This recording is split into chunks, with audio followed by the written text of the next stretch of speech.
The middle toe of the right foot. By Ambrose Bierce.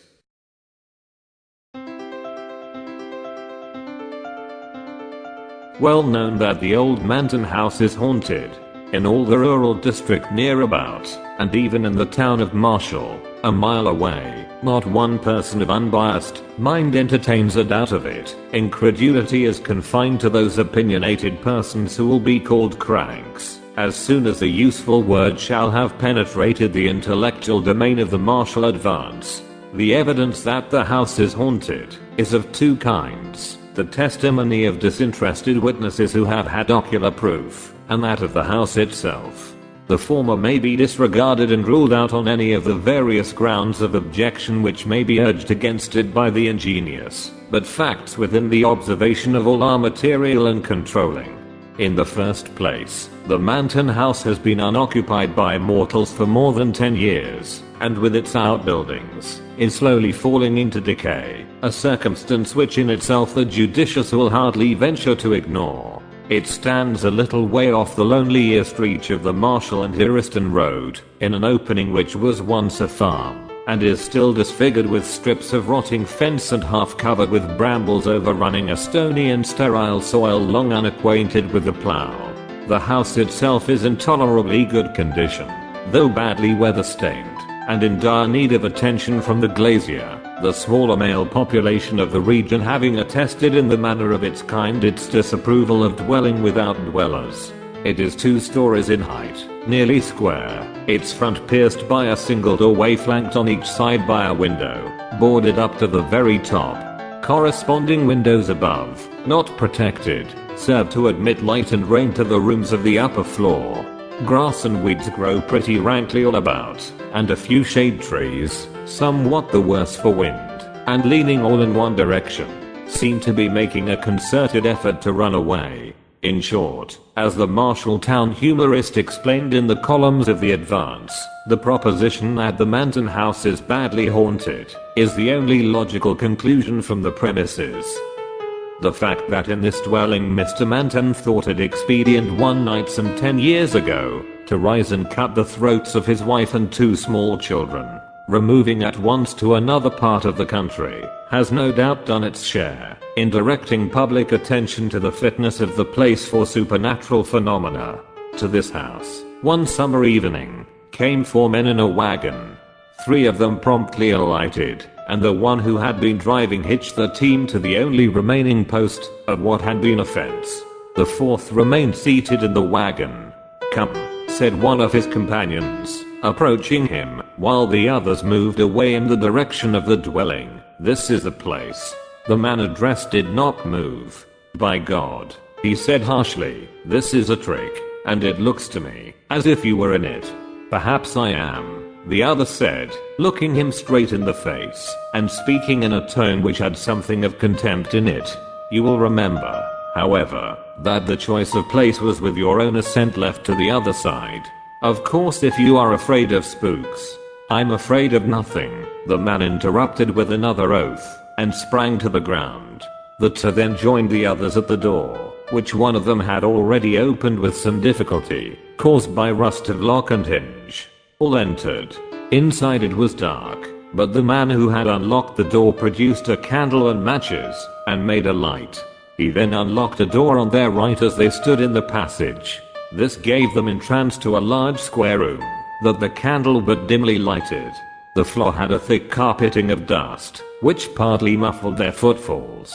Cobwebs were in the angles of the walls, and depended from the ceiling like strips of rotting lace, making undulatory movements in the disturbed air.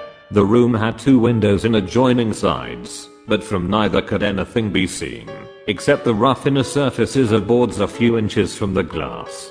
There was no fireplace, no furniture, there was nothing. Besides the cobwebs and the dust, the 4 men were the only objects there which were not a part of the structure. Strange enough they looked in the yellow light of the candle. The one who had so reluctantly alighted was especially spectacular. He might have been called sensational. He was of middle age, heavily built, deep-chested and broad-shouldered. Looking at his figure, one would have said that he had a giant's strength, at his features, that he would use it like a giant. He was clean shaven, his hair rather closely cropped and grey. His low forehead was seamed with wrinkles above the eyes, and over the nose these became vertical. The heavy black brows followed the same law, saved from meeting only by an upward turn at what would otherwise have been the point of contact. Deeply sunken beneath these glowed in the obscure light a pair of eyes of uncertain color, but obviously enough too small. There was something forbidding in their expression, which was not bettered by the cruel mouth and wide jaw. The nose was well enough, as noses go. One does not expect much of noses. All that was sinister in the man's face seemed accentuated by an unnatural pallor. He appeared altogether bloodless. The appearance of the other men was sufficiently commonplace. They were such persons as one meets and forgets that he met. All were younger than the man described, between whom and the eldest of the others, who stood apart, there was apparently no kindly feeling. They avoided looking at each other. "Gentlemen," said the man holding the candle and keys, "I believe everything is right. Are you ready, Mr. Rosser?" The man standing apart from the group bowed and smiled. "And you, Mr. Grossmith?" The heavy man bowed and scowled. "You will be pleased to remove your outer clothing." Their hats, coats, waistcoats and neckwear were soon removed and thrown outside the door. In the passage, the man with the candle now nodded, and the fourth man, he who had urged Grossmith to leave the wagon, produced from the pocket of his overcoat two long, murderous-looking Bowie knives, which he drew now from their leather scabbards. "They are exactly alike," he said, presenting one to each of the two principals, for by this time the dullest observer would have understood the nature of this meeting. It was to be a duel to the death. Each combatant took a knife, examined it critically near the candle, and tested the strength of blade and handle across his lifted knee. Their persons were then searched in turn, each by the second of the other. "If it is agreeable to you, Mr. Grossmith," said the man holding the light, "you will place yourself in that corner." He indicated the angle of the room farthest from the door, whither Grossmith retired, his second parting from him with a grasp of the hand which had nothing of cordiality in it. In the angle nearest the door Mr. Rosser stationed himself, and after a whispered consultation his second left him, joining the other near the door. At that moment the candle was suddenly extinguished, leaving all in profound darkness. This may have been done by the draft from the opened door. Whatever the cause, the effect was startling. "Gentlemen," said a voice which sounded strangely unfamiliar in the altered condition affecting the relations of the senses. "Gentlemen, you will not move until you hear the closing of the outer door." A sound of trampling ensued, then the closing of the inner door, and finally the outer one closed with a concussion which shook the entire building. A few minutes afterward a belated farmer's boy met a light wagon which was being driven furiously toward the town of Marshall. He declared that behind the two figures on the front seat stood a third, with its hands upon the bowed shoulders of the others, who appeared to struggle vainly to free themselves from its grasp. This figure, unlike the others, was clad in white, and had undoubtedly boarded the wagon as it passed the haunted house. As the lad could boast a considerable former experience with the supernatural thereabouts, his word had the weight justly due to the testimony of an expert. The story, in connection with the next day's events, eventually appeared in the advance, with some slight literary embellishments and a concluding intimation that the gentleman referred to would be allowed the use of the paper's columns for their version of the night's adventure. But the privilege remained without a claimant. The events that led up to this duel in the dark were simple enough. One evening 3 young men of the town of Marshall were sitting in a quiet corner of the porch of the village hotel, smoking and discussing such matters as 3 educated young men of a southern village would naturally find interesting. Their names were King, Sancher and Rosser. At a little distance, within easy hearing, but taking no part in the conversation, sat a fourth. He was a stranger to the others. They merely knew that on his arrival by the stagecoach that afternoon he had written in the hotel register the name Robert Grossmith. He had not been observed to speak to anyone, except the hotel clerk. He seemed, indeed, singularly fond of his own company, or, as the personnel of the advance expressed it, grossly addicted to evil associations. But then it should be said in justice to the stranger, that the personnel was himself of a convivial disposition fairly, to judge one differently gifted, and had, moreover, experienced a slight rebuff in an effort at an interview. "I hate any kind of deformity in a woman," said King, "whether natural, or acquired. I have a theory that any physical defect has its correlative mental and moral defect. I infer, then," said Rosser gravely, "that a lady lacking the moral advantage of a nose would find the struggle to become Mrs. King an arduous enterprise." "Of course you may put it that way," was the reply, "but, seriously, I once threw over a most charming girl on learning quite accidentally that she had suffered amputation of a toe. My conduct was brutal if you like, but if I had married that girl I should have been miserable for life, and should have made her so. Whereas," said Sancho, with a light laugh, "by marrying a gentleman of more liberal views she escaped with a parted throat." "Ah, you know to whom I refer." "Yes, she married Manton. But I don't know about his liberality. I'm not sure, but he cut her throat, because he discovered that she lacked that excellent thing in woman, the middle toe of the right foot. Look at that chap," said Rosser in a low voice, his eyes fixed upon the stranger.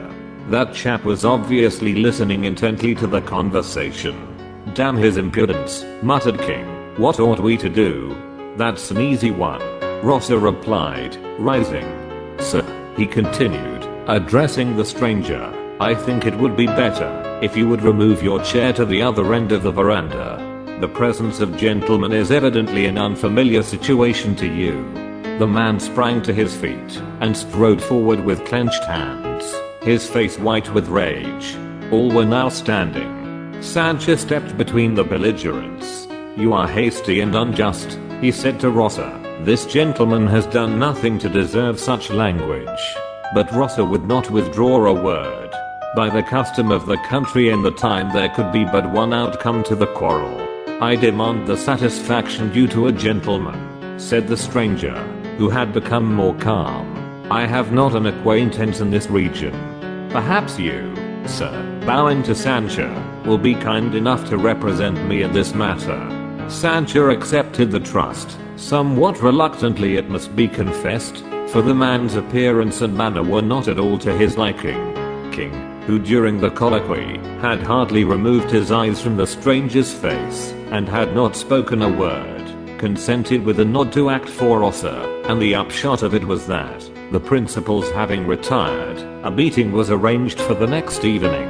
The nature of the arrangements has been already disclosed.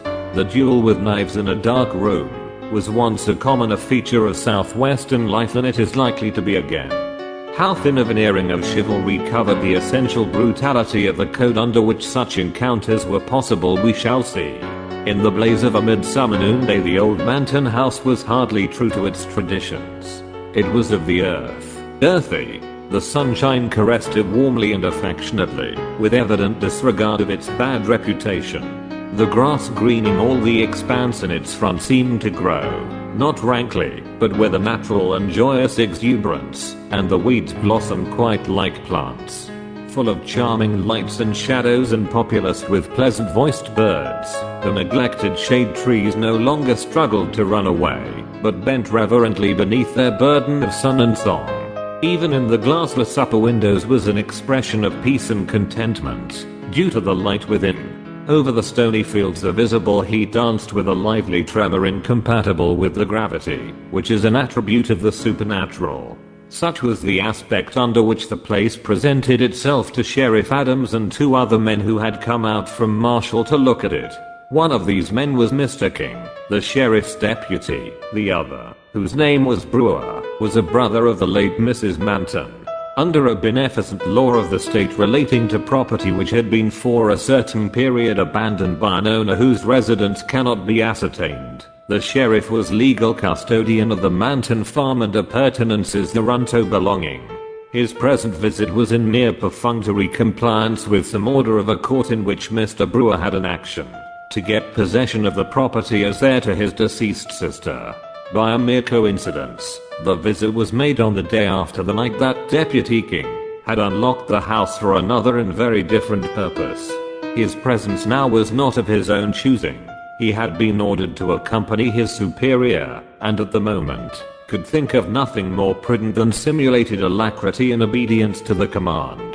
Carelessly opening the front door, which to his surprise was not locked, the sheriff was amazed to see, lying on the floor of the passage into which it opened, a confused heap of men's apparel.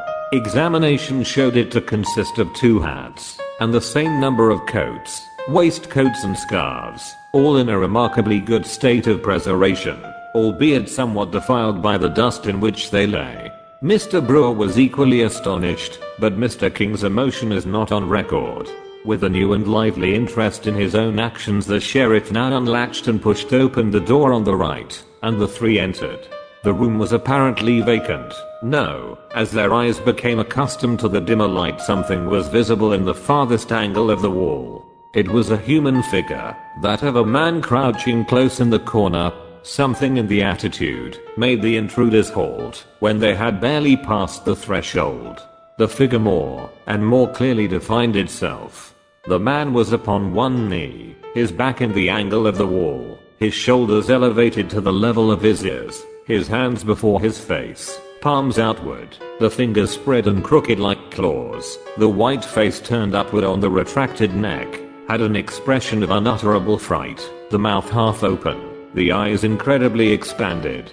He was stone dead, yet, with the exception of a Bowie knife, which had evidently fallen from his own hand, not another object was in the room. In thick dust that covered the floor were some confused footprints near the door, and along the wall through which it opened.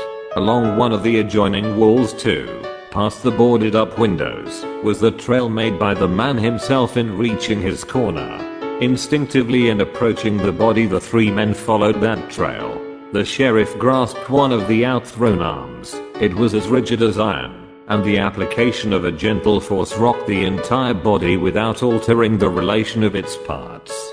Brewer, pale with excitement, gazed intently into the distorted face. "God of mercy," he suddenly cried, "it is Manton." Apostrophe.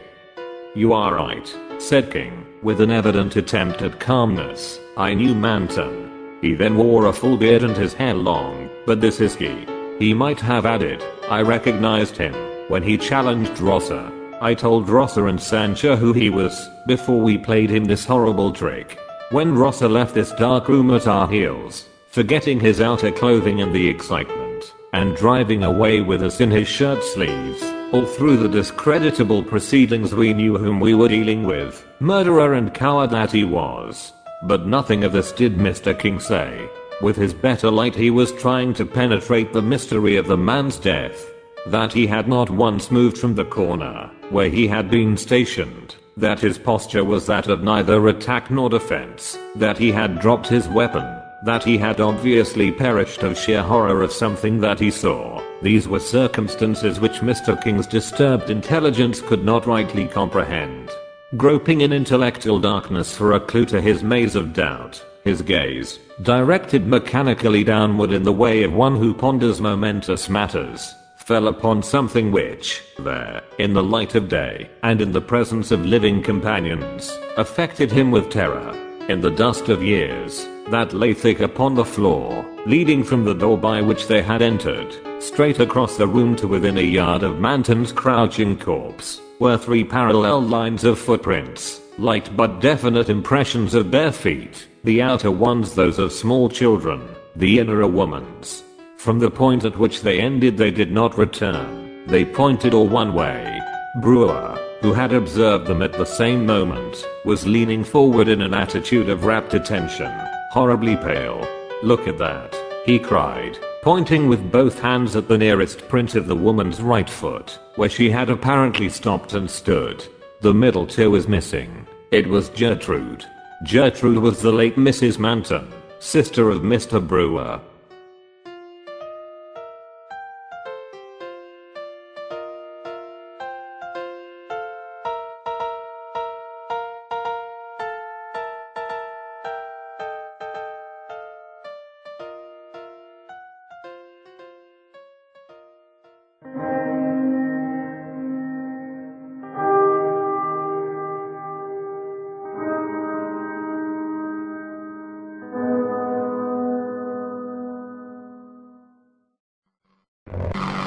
Bye.